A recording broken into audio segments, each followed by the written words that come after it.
Hello everyone, DBS ম্যাডামের ক্লাসে তোমাদের সকলকে স্বাগতম। আমি ডিবিএস ম্যাডাম। সবার আগে চ্যানেলটা সাবস্ক্রাইবের পর প্রত্যেকে নোটিফিকেশানটা অন রেখো, যাতে যখন যখন ভিডিও আপলোড হোক তোমাদের কাছে পৌঁছে যায়। আলোচনার বিষয় ক্লাস 9 হিস্ট্রি। আমরা চ্যাপ্টার 6টা তার থেকে গুরুত্বপূর্ণ কিছু প্রশ্ন উত্তর নিয়েছি, সেটা আমরা করছি। 2 নম্বরের প্রশ্ন উত্তরগুলো এর আগে কিছু প্রশ্ন উত্তর দিলাম, এখন কিছু দিয়েছি, এগুলো অবশ্যই পড়তে হবে। যাই হোক, কথা না বাড়িয়ে শুরু করব। ভিডিওটা লাইক শেয়ার করো। এর আগে আমি যা যা আলোচনা করেছি বাংলার হিস্ট্রি এছাড়াও প্রচুর রচনা দিয়েছি, সব ডেসক্রিপশনে প্লেলিস্টে আছে, সেখান থেকে দেখে নিও। সবার প্রথমের প্রশ্ন, ইন্দ্র জার্মান নৌ চুক্তির গুরুত্ব কী? উত্তর লিখব 1935 খ্রিস্টাব্দে ইংল্যান্ডের সঙ্গে জার্মানির নৌ চুক্তি স্বাক্ষরিত হয়। এই চুক্তির গুরুত্ব হলো 1 নম্বর, এর ফলে জার্মানি ব্রিটেনের সহানুভূতি অর্জন করে। নেক্সট, পরের পয়েন্টে আমরা লিখব জার্মানি ব্রিটিশ নৌশক্তির 35% পর্যন্ত নৌশক্তি বৃদ্ধি করার স্বীকৃতি লাভ করে। নেক্সট আমরা লিখব জার্মানি ইউরোপে ফ্রান্সকে মিত্রহীন করে চাপে রাখার কৌশলে আরও এক ধাপ এগিয়ে যায়। পরের প্রশ্ন ট্রেসা সম্মেলন কেন গুরুত্বপূর্ণ? উত্তর লিখব জার্মানি ভার্সাই চুক্তির সামরিক শর্ত অগ্রাহ্য করার ফলে ইউরোপে কূটনৈতিক মহলে বিরূপ প্রতিক্রিয়ার সৃষ্টি হয়। জার্মানি আনুষ্ঠানিকভাবে 1935 খ্রিস্টাব্দে 11 এপ্রিল ভার্সাই চুক্তির সামরিক শর্ত লঙ্ঘন করলে উত্তর ইতালির স্ট্রেসাতে ব্রিটিশ প্রধানমন্ত্রী ম্যাকডোনাল্ড, ফ্রান্সের প্রধানমন্ত্রী ফ্ল্যান্ডিন, ইটালির মুসোলিনি একত্রে মিলিত হয়ে ইউরোপের রাষ্ট্রীয় ব্যবস্থা সম্পর্কে নিজ নিজ অভিমত ব্যক্ত করেন। তারা মিলিতভাবে জার্মানির আচরণের নিন্দা করেন এবং জার্মানি সন্ধির শর্ত ভাঙলে তা সহ্য না করার সংকল্প নেন। এটি ছিল মিত্রশক্তির সংহতি বজায় রাখার শেষ প্রয়াস। নেক্সট, কবে কাদের মধ্যে অ্যান্টি কমিট্যান্ট চুক্তি স্বাক্ষরিত হয়? উত্তর লিখব 1936 খ্রিস্টাব্দের নভেম্বরে মাসে জার্মান আর জাপানের মধ্যে। নেক্সট, 1937 খ্রিস্টাব্দে ইটালিও এই চুক্তিতে যোগদান করে। এই চুক্তির লক্ষ্য ছিল সাম্যবাদ বা কমিউনিজমের বিরুদ্ধে পরস্পরকে সাহায্য করার প্রতিশ্রুতি ও রাশিয়ার সঙ্গে কোনো রকম সন্ধিতে আবদ্ধ না হবার সংকল্প গ্রহণ। নেক্সট প্রশ্ন, রোম, বার্লিন, টোকিও শক্তিজোট কত খ্রিস্টাব্দে সৃষ্টি হয়েছিল? কত খ্রিস্টাব্দে অস্ট্রিয়ার সঙ্গে জার্মানির সংযুক্তি সম্পূর্ণ হয়? উত্তর 1937 খ্রিস্টাব্দে রোম, বার্লিন, টোকিও শক্তিজোট সৃষ্টি হয়। 1938 খ্রিস্টাব্দে অস্ট্রিয়ার সঙ্গে জার্মানির সংযুক্ত সম্পূর্ণ হয়েছিল। নেক্সট, রোম বার্লিন অক্ষ চুক্তি কত খ্রিস্টাব্দে এবং কাদের মধ্যে স্বাক্ষরিত হয়েছিল? 1936 খ্রিস্টাব্দে রোম বার্লিন অক্ষ চুক্তি স্বাক্ষরিত হয়েছিল। নেক্সট, হিটলার ও মুসোলিনের মধ্যে রোম বার্লিন অক্ষ চুক্তি স্বাক্ষরিত হয়েছিল। নেক্সট, মিউনিখ চুক্তি কত খ্রিস্টাব্দে স্বাক্ষরিত হয়েছিল? মিউনিখ চুক্তির ফলে হিটলার কোন অঞ্চল লাভ করেছিল? 1938 খ্রিস্টাব্দে মিউনিখ চুক্তি স্বাক্ষরিত হয়েছিল। মিউনিখ চুক্তির ফলে হিটলার চেকোস্লোভাকিয়ার সুদেতান অঞ্চল লাভ করেছিল। নেক্সট, মিউনিখ চুক্তির তাৎপর্য লেখো। উত্তর, মিউনিখ চুক্তি ছিল জার্মানির প্রতি ইংল্যান্ড ও ফ্রান্সের তোষণ নীতির চূড়ান্ত উদাহরণ। এর ফলে জার্মান তোষণ আরও বেড়ে গিয়েছিল। এতে শঙ্কিত হয়ে রাশিয়া জার্মানির সঙ্গে অনাক্রমণ চুক্তি স্বাক্ষর করে।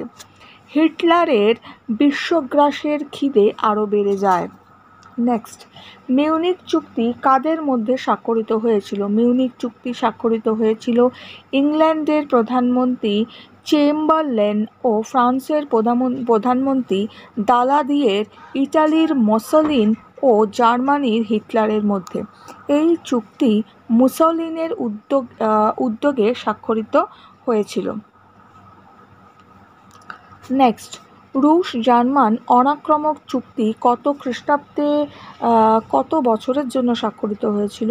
1939 খ্রিস্টাব্দে রুশ জার্মান অনাক্রমক চুক্তি স্বাক্ষরিত হয়। 10 বছরের জন্য রুশ জার্মানের মধ্যে স্বাক্ষরিত হয়।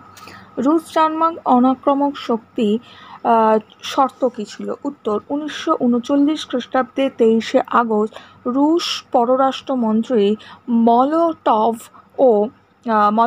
ও জার্মান পররাষ্ট্রমন্ত্রী রিবেনট্রপের মধ্যে রুশ জার্মান অনাক্রমক চুক্তি স্বাক্ষরিত হয়। এই চুক্তির শর্ত ছিল, আগামী 10 বছর জার্মানি ও রাশিয়া কেউ কাউকে আক্রমণ করবে না। জার্মানি ও রাশিয়ার মধ্যে কেউ কোনো তৃতীয় পক্ষের দ্বারা আক্রান্ত হলে তারা কেউ তৃতীয় পক্ষকে সাহায্য করবে না। উভয় রাষ্ট্র শান্তিপূর্ণভাবে নিজেদের বিবাদ মিটিয়ে নেবে। রুশ জার্মান অনাক্রমক চুক্তি স্বাক্ষরিত হয় কী উদ্দেশ্য নিয়ে? উত্তর: রাশিয়ার উদ্দেশ্য। রাশিয়ার সরকারের ধারণা ছিল যে জার্মানি রাশিয়া আক্রমণ করবেই। এই চুক্তি স্বাক্ষর করে রাশিয়া নিজেকে শক্তিশালী করতে চেয়েছিল। জার্মানির উদ্দেশ্য ছিল আসন্ন পোল্যান্ড আক্রমণের সময় রাশিয়া যাতে জার্মানিকে আক্রমণ না করে সেই সম্পর্কে জার্মানি নিশ্চিত হতে চেয়েছিল। নেক্সট, ইস্পাতের চুক্তি কবে কাদের মধ্যে স্বাক্ষরিত হয়? 1939 খ্রিস্টাব্দে হিটলার জার্মানির কূটনৈতিক অবস্থান সুদৃঢ় করতে অগ্রসর হন। তিনি উপলব্ধি করেন পোল্যান্ডের সঙ্গে ইঙ্গো-ফরাসি সম্পর্ক স্থির বিন্দুতে দাঁড়িয়ে আছে। চাপ সৃষ্টি করে পোল্যান্ডকে নিয়ে নতুন বোঝাপড়া অসম্ভব, তাই জার্মানি ও ইটালির মধ্যে 1939 খ্রিস্টাব্দের মে মাসে ইস্পাতের চুক্তি স্বাক্ষরিত হয়। নেক্সট প্রশ্ন, অপারেশন বারবারোসা কি? উত্তর: হিটলারের রাশিয়া অভিযানের সাংকেতিক নাম ছিল অপারেশন বারবারোসা।